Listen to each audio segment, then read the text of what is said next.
Today we are going to talk about something that most of us face: how to remain productive when working from home. Whether you are just beginning or have been at it for some time, staying focused is a challenge with all the distractions at home.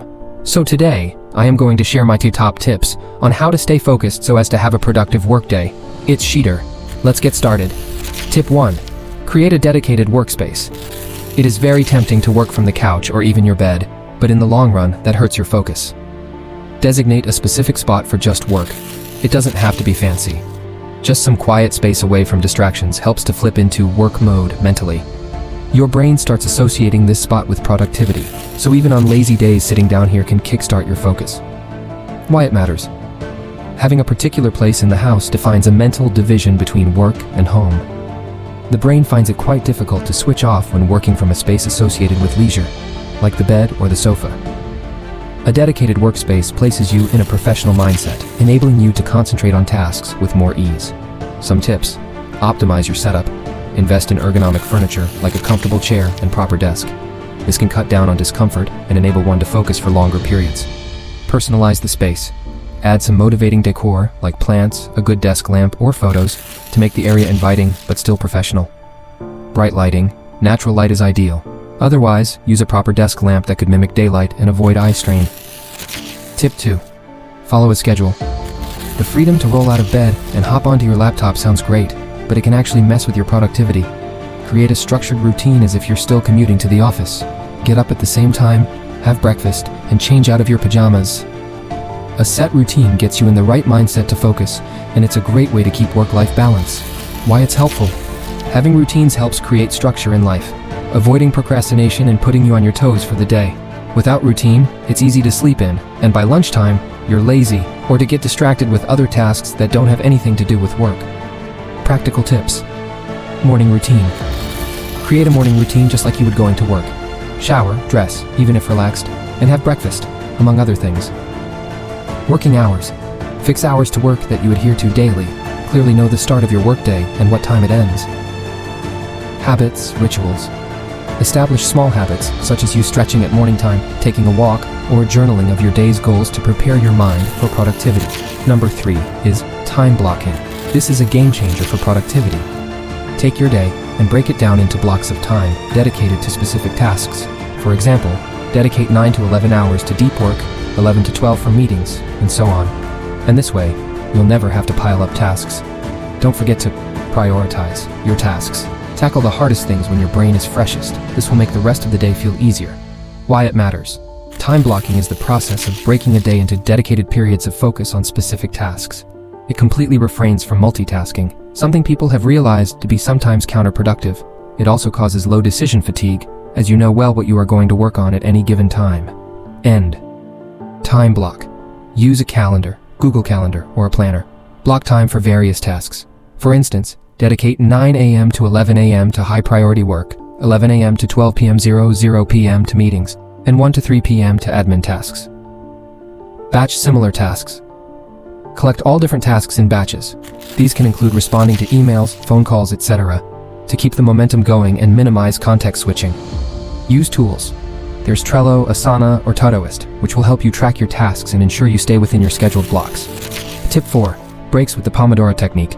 Tip number 4 is take breaks. And a good way to do that is the Pomodoro technique. This means working for 25 minutes, then breaking for 5 minutes. After 4 cycles, take a longer break of 15 to 30 minutes. Breaks actually increase productivity because they give your brain time to recharge. Just be sure you don't get too comfy during those breaks. According to studies, the Pomodoro technique increases concentration by separating work into short periods of focused work, usually 25 minutes, followed by brief intervals for rest. Use a timer. Many simple timers, as well as apps like Be Focused or Focus Booster, can be used to implement the Pomodoro technique. You must ensure that you are using the break time to walk around, stretch, do something physical, and get relieved from sitting in one place for long. The body needs refreshing as much as the mind does. Therefore, a quick 5-minute stretch or walk can work wonders.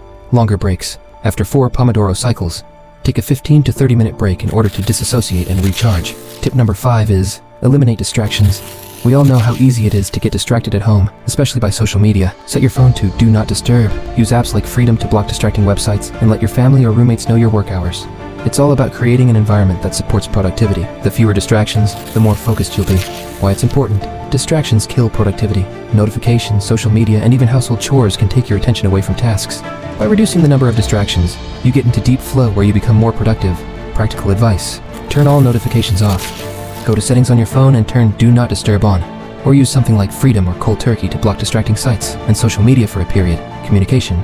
With spouse, roommates. If you're living with someone, lay boundaries by informing that you work. And this is when you will need quiet time. Keep your workspace tidy. A dirty space may also be distracting. Ensure your desk is tidy, and thus, calms your space. Use noise-canceling headphones. If there are distractions in your environment, you can drown them out with such headphones, or use focus-enhancing music playlists. Tip number 6 is set clear boundaries.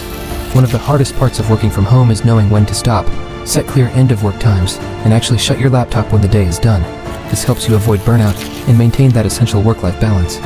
Why it's important. One of the hardest things to maintain working from home is the separation of work and personal life.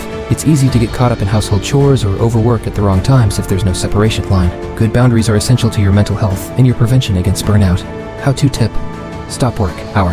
Set a sharp end to your working day by establishing a certain time of the day when the day's work would end and sticking to it. Then, at that hour, you turn off your laptop and the mind begins its transition into personal life. After work rituals. Develop a small ritual that indicates it is time to end the day, such as cleaning at your desk, switching off your computer, or take a short walk outside.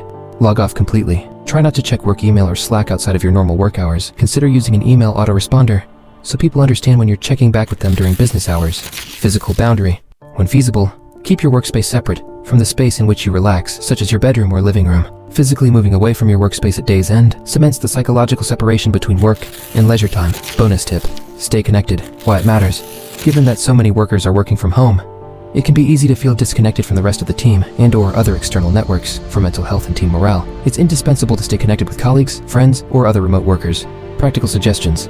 Dailies.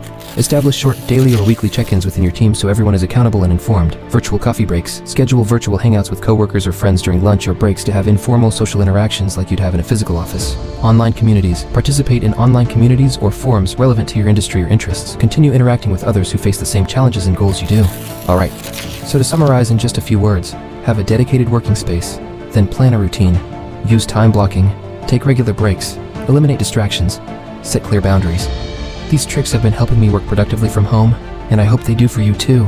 If you like these tips, be sure to hit that like button and subscribe for more content like this, and don't forget to let me know in the comments what's been your favorite productivity hack. Thanks for watching, and I'll see you in the next video.